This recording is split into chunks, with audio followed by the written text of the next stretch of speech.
Billionaire investor রে ডালিও কিন্তু বিশ্বের বর্তমান অবস্থা নিয়ে একটা বেশ বড়সড় হুঁশিয়ারি দিয়েছেন। উনি বলছেন কি আমরা নাকি ইতিহাসের এমন এক বিপজ্জনক সময়ে ঢুকে পড়েছি যা আমাদের জীবদ্দশায় আগে কখনো দেখা যায়নি। তো চলুন ডালিওর চোখ দিয়েই ব্যাপারটা একটু বোঝার চেষ্টা করি। কেন তিনি এমনটা ভাবছেন যে আমাদের এই চেনা পৃথিবীটা ভেঙে পড়তে চলেছে, আর এরপর ঠিক কী হতে পারে? দেখুন, বিশ্বের বড় বড় নেতারা কিন্তু এখন খোলাখুলিই স্বীকার করছেন যে দ্বিতীয় বিশ্বযুদ্ধের পর যে একটা স্থিতিশীল বিশ্বব্যবস্থা গড়ে উঠেছিল সেটা আর নেই।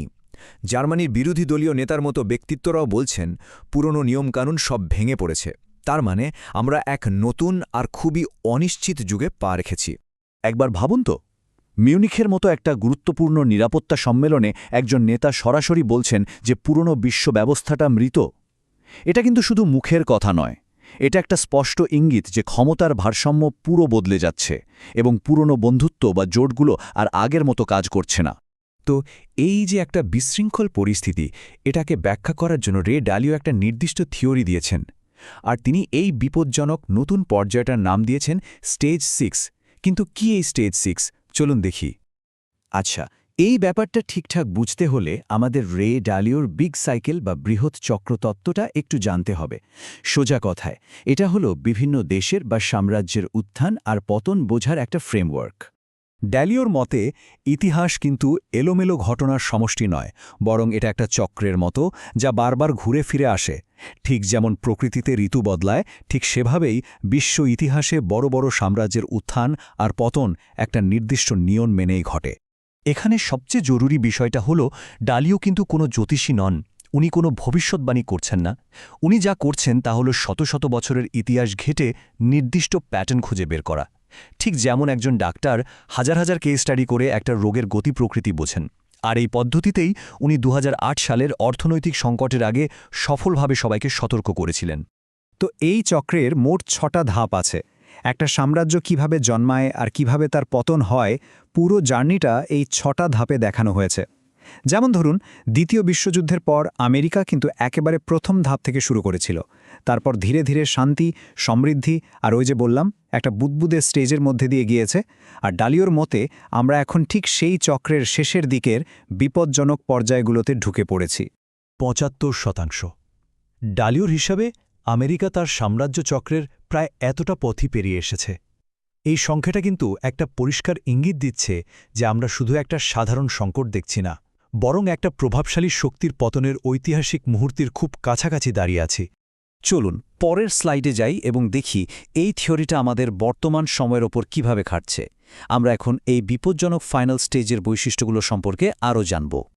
স্টেজ 6 হল সেই পর্যায়ে যেখানে আন্তর্জাতিক আইনকানুনগুলো খুব দুর্বল হয়ে পড়ে। সোজা কথায় জোর যার মূল্যক তার, এই নীতিটাই প্রধান হয়ে ওঠে। আমরা তো দেখতেই পাচ্ছি কিভাবে বড় বড় শক্তিগুলো বাণিজ্য চুক্তি বা আন্তর্জাতিক আইনকে বুড়ো আঙুল দেখিয়ে শুধু নিজেদের স্বার্থের সিদ্ধান্ত নিচ্ছে। ডালিওর এই কথাটা খুবই গুরুত্বপূর্ণ। উনি বলছেন সরাসরি গোলাগুলি বা সামরিক সংঘাত শুরু হওয়ার অনেক আগেই কিন্তু অন্যান্য ফ্রন্টে যুদ্ধ শুরু হয়ে যায়। এই যুদ্ধগুলো পর্দার আড়ালে চলতে থাকে আর ফাইনাল সংঘাতের জন্য মঞ্চটা তৈরি করে দেয়।